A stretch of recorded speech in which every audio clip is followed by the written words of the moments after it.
जोड़ी है बनावल भगवान के, दोस्त न है इंसान के, आगे सोना दोस्त न है इंसान के।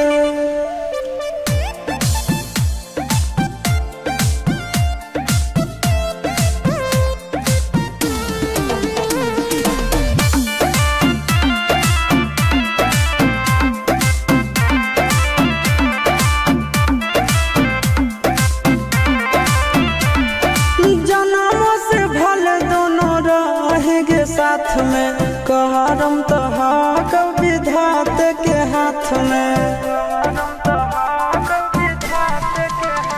आगे जन्मों से भले दोनों रहेंगे साथ में, करम तो विधात के हाथ में।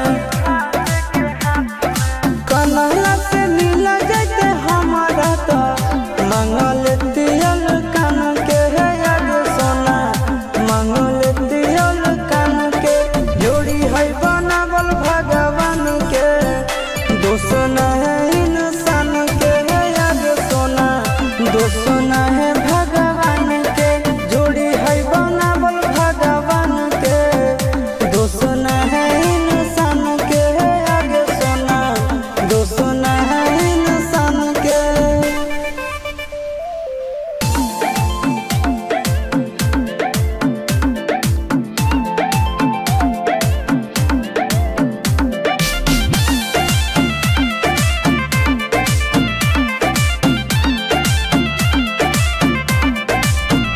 आगे तोर नहीं कसूर नहीं हमर कसूर गे, दोनों के कैला का ऊपर वाला दूर गे।